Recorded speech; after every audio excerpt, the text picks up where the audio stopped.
নমস্কাৰ, মই ৰুবুল আমিন আৰু আপুনি চাই আছে নিট একাডেমি। ভিডিঅ'টো ক'ৰ পৰা চাই আছে নিশ্চয় কমেণ্ট কৰি জনাব। এতিয়া আমি শিকিম চেপ্টাৰ নম্বৰ 11 ক্লাছ 1ৰ অংকৰণৰ। এতে চেপ্টাৰটোৰ নাম কি দিয়া আছে? হাতীয়ে পালেগৈ পাৰ। হাতীয়ে পালেগৈ পাৰ। ইমান ডাঙৰ বানপানী, কলৈ যাওঁ, কি কৰোঁ, সিপাৰে সৌখন পাহাৰ দেখোন, পিছে নদীখন পাৰ হওঁ কেনেকৈ, আজি ইমান ভাগৰ লাগিছে যে নিজে সাঁতুৰি পাৰ হ'বলৈ মন যোৱা নাই। কোনে মোক সহায় কৰিব, সৌজাক দেখোন হাঁহজনীকে সুধি চাওঁচোন। আকৌ এবাৰ গাই দিছোঁ। ইমান ডাঙৰ বানপানী, কলৈ যাওঁ, কি কৰোঁ, সিপাৰে সৌখন পাহাৰ দেখোন, পিছে নদীখন পাৰ হওঁ কেনেকৈ, আজি ইমান ভাগৰ লাগিছে যে নিজে সাঁতুৰি পাৰ হ'বলৈ মন যোৱা নাই। কোনে মোক সহায় কৰিব, সৌজাক দেখোন হাঁহজনীকে সুধি চাওঁ, বা হাঁহজনীকে সোধোচোন। মানে হাঁহজনীক সুধিব। মানে কি কৰিছে, এই হাতীটোৱে কৈছে যে বানপানী ইমান বাঢ়ি আছে, যে ইমান বানপানী, তেতিয়াহ'লে ক'ত যাওঁ, সেইফালে পাহাৰ এখন দেখা পাইছোঁ, তেতিয়া কেনেকৈ যাওঁ, কৈছে হাঁহকেইজনীকে সুধি চাওঁ। এতিয়া কৈছে হাঁহবনী পাৰ কৰাচোন নদীখনি।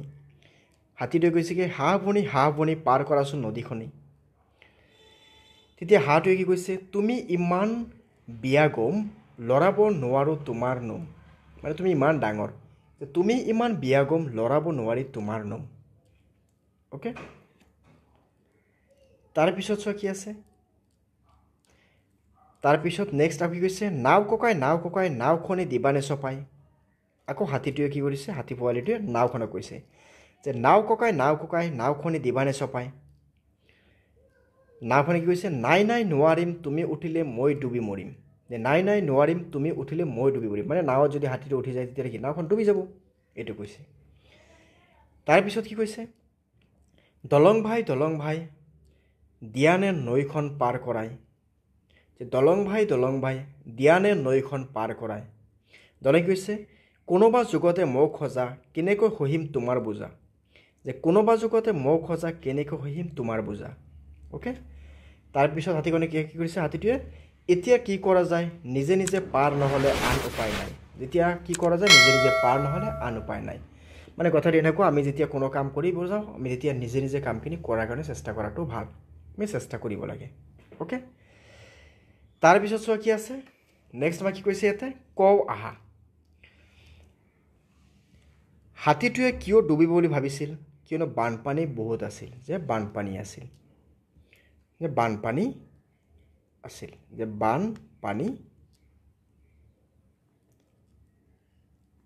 বানপানীৰ বাবে।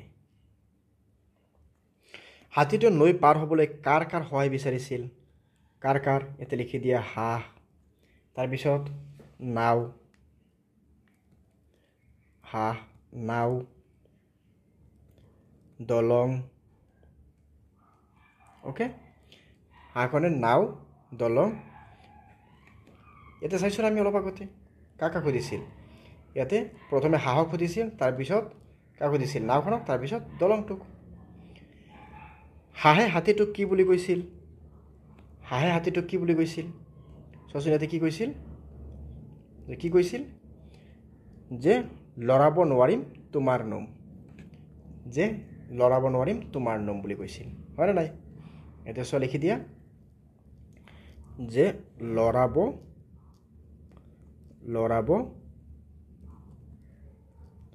নোৱাৰিম তোমাৰ নোম। নাওখনে হাতীক কি উত্তৰ দিছিল, নাওখনে হাতী কি বুলি কৈছিল, চেপেটা হৈ যাম বুলি কৈছিল, হয় না। এতিয়া কি কৈছিল, ডুবি মৰিম বুলি কৈছিল, যে ডুবি মৰিম বুলি কৈছিল, যে ডুবি মৰিম। দলংখনে কিয় নোৱাৰিব বুলি কৈছিল, যে বহুত পুৰণি আছিল বুলি কৈছিল, হয় না নাই। এতিয়া বহুত আগতে সজা, যে কোনোবা যুগতে সজা, পুৰণি আছিল। এতিয়া চোৱা কি আছে, যে ভাও দিওঁ আহা। হাতী আৰু নিগনিৰ মেল মানে এইটো ভাও দিয়া মানে কি এজন ইয়াতে কি হ'ম হাতীৰ আমি এক্টিংখিনি কৰিম এজনে নিগনিৰ এক্টিংখিনি কৰিম মানে এতিয়া হাতীয়ে যিখিনি কথা কৈছে এজনে সেইখিনি ক'ম এজনে নিগনিয়ে যিখিনি কৈছে সেইখিনি আমি ক'ম ইয়াতে কি কৈছে নিগনিয়ে কৈছে হাতী ককাই তুমি ইমান ডাঙৰ তোমাৰ পিঠিত উঠি বৰ ভাল লাগেহে যে হাতী ককাই তুমি ইমান ডাঙৰ তোমাৰ পিঠিত উঠি বৰ ভাল লাগেহে হাতীয়ে কি কৈছে হয়নে যি দেখিছোঁ এই বিষয়ত তুমি একেবাৰে নতুন বেছিকৈ লৰচৰ কৰিলে মোৰ সুৰ সুৰণি উঠিব যে তুমি যদি বেছিকৈ লৰচৰ কৰি থাকা তেতিয়াহ'লে মোক সুৰ সুৰণি লাগিব নিগনিয়ে কৈছে হ'ব দিয়া এতিয়া কোৱাচোন তুমি সুৰডালেৰে কি কৰা এতিয়া কি কৈছে নিগনিয়ে খুজিছে কি তুমি সুৰডালেৰে কি কৰা কোৱাচোন তেতিয়া হাতীয়ে কৈছে মই সুৰেৰে পানী খাওঁ গা ধুওঁ আৰু গধুৰ বস্তু দাঙো কি কৰে হাতীয়ে কৈছে মই সুৰেৰে পানী খাওঁ গা ধুওঁ আৰু গধুৰ বস্তু দাঙো নিগনিয়ে কৈছে মই মোৰ সৰু চোকা দাঁতেৰে কুটি কুটি খাওঁ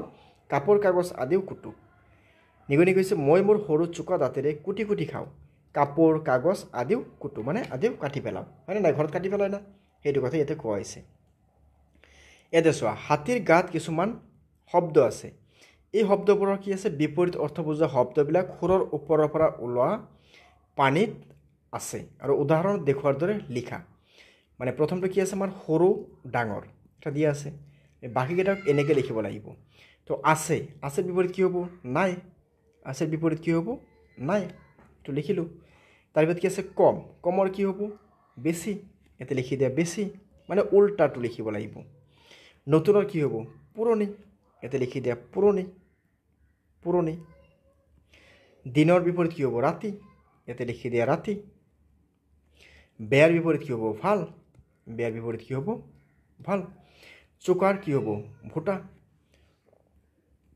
হ'ব ভোটা তাৰপিছত গধুৰৰ কি হ'ব পাতল হ'ব কি হ'ব নহ'ব তাৰপিছত নধৌ মানে গা ধৌ যিটো আছে মানে গা ধুবানে নাই গা নধৌ মানে সেইটো কথা গা নধৌ অ'কে এতিয়া চোৱা নেক্সট আছে কি বাক্য সাজা ওখ বাক্য সাজি আমাক শিক্ষকক দেখুৱাব লাগিব ওখ আমি কি বাক্য সাজিম ওখ দলংখন বৰ ওখ বা অট্টালিকাটো বৰ ওখ বা বিল্ডিংটো বৰ ওখ বা মানুহজন বৰ ওখ যে মানুহজন বৰ ওখ মানে বহুত ওখ মানুহজন তুমি বেলেগ লিখিব পাৰা নিজৰ ইচ্ছামতে দীঘল এটা লিখা দলংখন বৰ দীঘল তাৰপিছত লিখা ডাঙৰ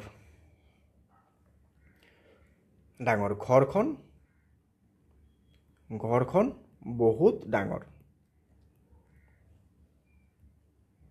চাপৰ লিখি দিয়া আকৌ মানুহজন একেবাৰে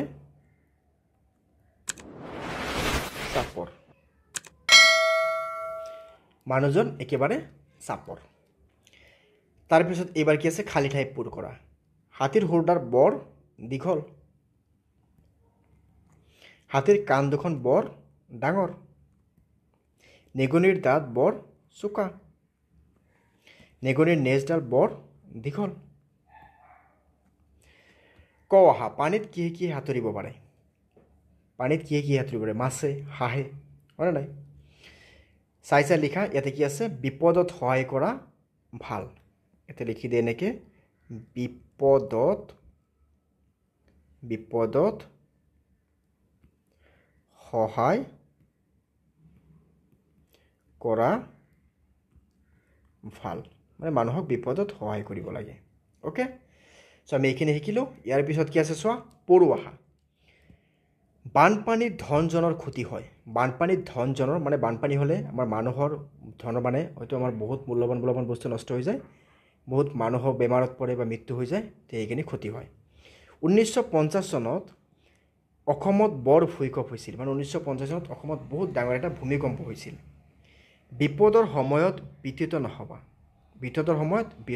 মানে বিপদৰ সময়ত আমি ইমান অস্থিৰ হ'ব নালাগে এতিয়া চোৱা কি আছে মাজৰ আখৰ ল ৰাখি শব্দ সাজা এতিয়া কি আহিব প্ৰথমে কি লিখিছে চালনী তাৰপিছত আমি এটা কি লিখিব পাৰিম চিলনী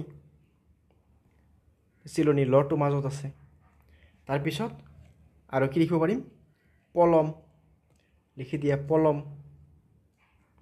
হয় নাই এতিয়া লিখি দিয়া মলম ওকে চিলনী লিখিলোঁ মলম লিখিলোঁ পলম লিখিলোঁ তাৰপিছত কি লিখিলোঁ এতিয়া এইটো এটা আছিল চালনী লিখা হয় এইখিনি তাৰপিছত কি আছে ফুলপাহৰ আখৰ আনি শব্দ লিখা ইয়াতে প্ৰথমে কি আছে নিগনি নি ইয়াতে গ নি নিগনি তাৰপিছত এইটোৰ পৰা আমি কি লিখিব পাৰিম এইটো আৰু এইটোৰ পৰা হাতী এটা লিখিব পাৰিম আমি হাতী এইটোৰ পৰা আমি এটা লিখিব পাৰি কি হাঁহ কি কৰি আমি কি হাঁহ তাৰপিছত এইটোৰ পৰা আমি কি লিখিব পাৰি সুৰ হাতীৰ কি থাকে সুৰ থাকে সুৰ ওকে তাৰপিছত ইয়াৰ পৰা কি লিখিব পাৰা পিঠি লিখিব পাৰিবা পিঠি এনেকৈ বেলেগ বেলেগ আমি লিখিব পাৰিম ওকে চ' আমি এইখিনি শিকিলোঁ আমাৰ ইয়াৰ পৰৱৰ্তী ক্ষেত্ৰত এইটো ক্লাছৰ অসমীয়া বা হয়তো অংকৰণৰ লাষ্ট চেপ্টাৰ যিটো আছে জোনলৈ যাওঁ সেইটো আমি পৰৱৰ্তী ভিডিঅ'ত আলোচনা কৰিম চ' তোমালোকে আমাৰ চেনেলটো ছাবস্ক্ৰাইব কৰি আহিবা লগতে বেল আইকনটো দবাই ৰাখিবা আমি আকৌ লগ পাম পৰৱৰ্তী ভিডিঅ'ত ধন্যবাদ